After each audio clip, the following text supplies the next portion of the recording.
Hello again. This time we'll be talking about outdoor exhibits, how other ways in which we can show work, the politics of it and the practicalities of it.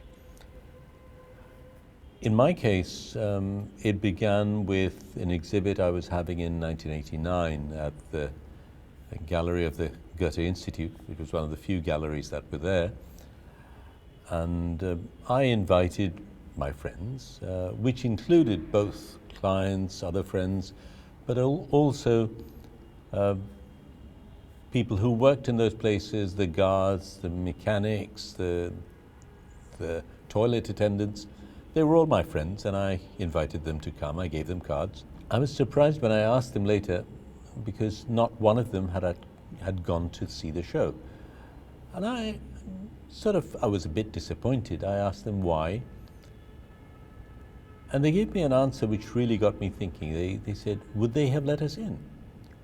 There is no rule that prevents the subaltern, poorer people from going into galleries, but galleries are very elitist spaces.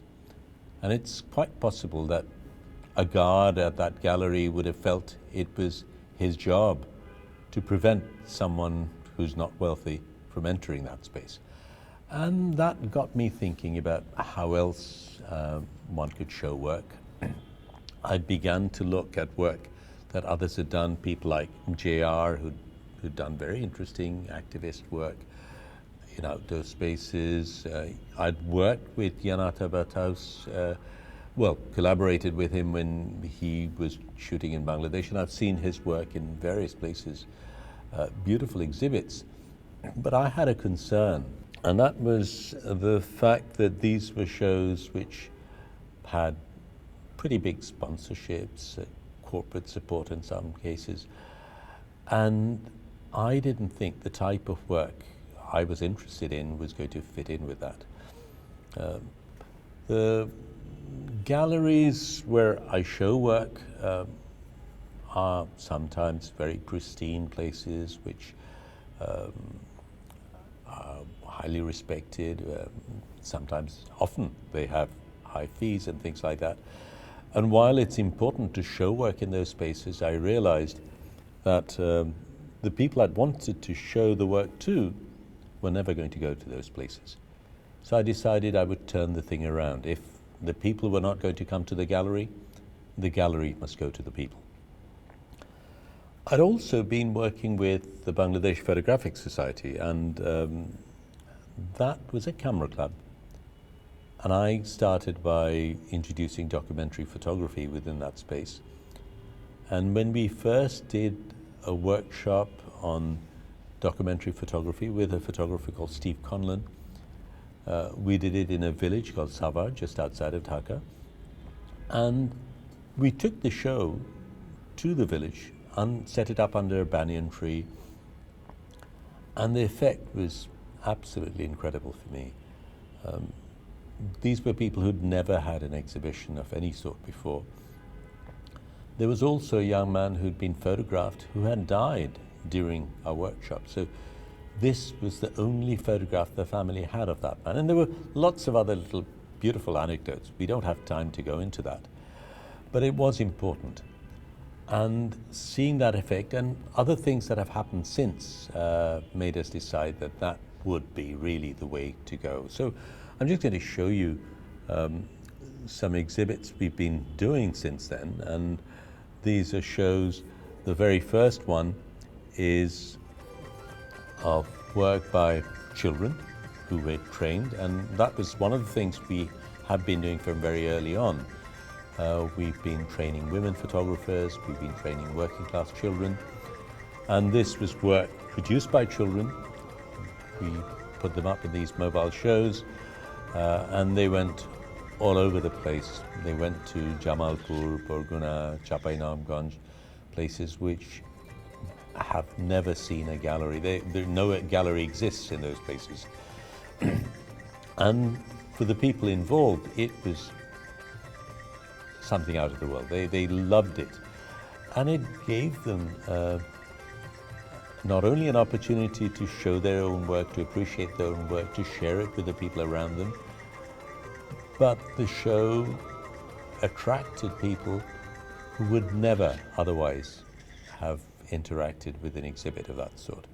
So that became for us a turning point, and we've had these outdoor exhibits in Chobimala and pretty much any opportunity we've had where we wanted to engage with the audience in a very different way, and certainly a much broader audience. We've done them in our festival in the cities. We've done them on boats in places. You saw the little video clip on bullock carts. We've done it in other countries too, on camels, on trucks. In Sri Lanka we did on tuk-tuks. And in some cases, in the tuk-tuk example, we trained the tuk-tuk drivers to be guest curators, and they engaged with the audience and explained the relevance of the show. So that was quite interesting. But I'll spend a little bit of time talking about a specific instance. In 2010, we started an exhibit called Crossfire, which was on extrajudicial killings. And along with that, we began a campaign called No More, which, as the name suggests, wants to end certain practices in society. Shortly after that, there was a fire in Tazreen Fashions, and a lot of people died. The owner had locked the gate, and workers couldn't get out. Many of them died. So I knew that the garment industry was very closely associated with the fashion industry, and I'd taken a picture, a panoramic image of the carcass of one of the floors, burnt floors, and we made a huge billboard of that and set it up in front of the building of the Garment Owners Association. We also did a little performance. The government sent an armored vehicle with a machine gun to contain us, which was pretty dramatic. But we also began to see what effect something like that had in terms of how people in power responded to things of that sort. But the garment industry was something we were very concerned about, how workers were being treated.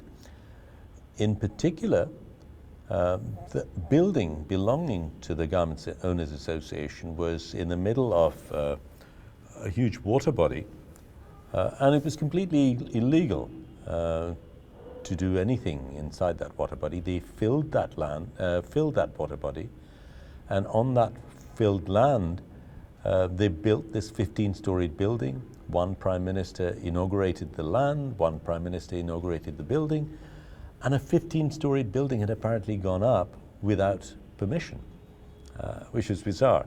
So we then did another show of an image of the building itself and set it up in front of that building. But that was also the time when the garment workers were protesting outside that building, unable to get in, of course. And we documented that. We had our show, and I even took classes outside that billboard, took my students there to give them a sense of how our photography was being used, rather than looking at it purely from a theoretical perspective, looking to see how one's images could be used to bring about social change in a very practical sort of way. I say this largely because I think it's important to recognize that when we do work, we think of how effective we are and what we're able to do and what we are not. I'm not saying we were the only people there by any means. There were many other people who were spurred on to an extent by what we did, but also were vocal in themselves. We wrote, we did exhibits, we did protests.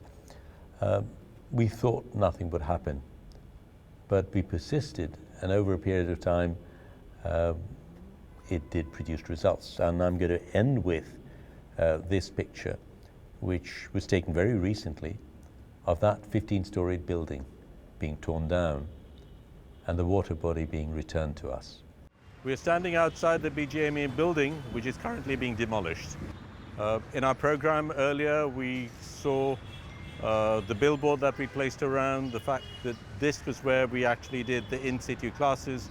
The students were there, we looked at the entire process.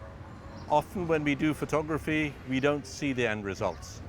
Here is a very practical example where a 15-story building, which was standing here, is now being demolished, despite the fact that two prime ministers, one inaugurated the land, one inaugurated the building, and this entire building is owned by one of the most powerful organizations in the country. It's a very powerful group. The building withstood resistance from activists and civil society people, from the Supreme Court, yet today it is being demolished. This is a site where we had our exhibitions, where we had our classes. We actually did things in situ, demonstrating what needed to be done, and built around that campaign was a massive public protest, which has now resulted in this building being demolished. Often when we do things, we don't see immediate results. But here is an example, a concrete example of photography achieving what many others have not been able to do.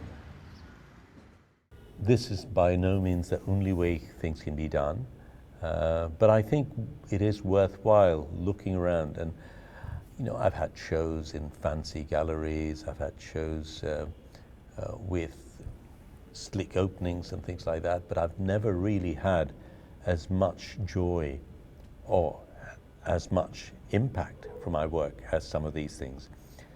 We did we showed once at the Zainul Gallery shortly after the fall of General Irshad, and we reckon there was a queue around a mile long outside the gallery. People were rushing, trying to get in. And in the 3.5 days when we had the show, we anticipated something like 400,000 people coming to see the exhibit.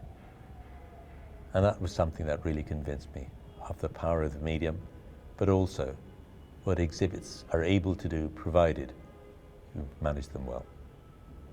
What I'd like you to do is to, in your own setting, in your own environment, think of an issue that you think is extremely important, where your work could intervene. Think also of how you might bring about that intervention. But I do want you to go a little bit further than that and think of doing it almost on a zero budget. Do not expect a sponsor, do not expect corporate backing, do not compromise yourself, and try to come up with work that is meaningful for you and hopefully is meaningful to society.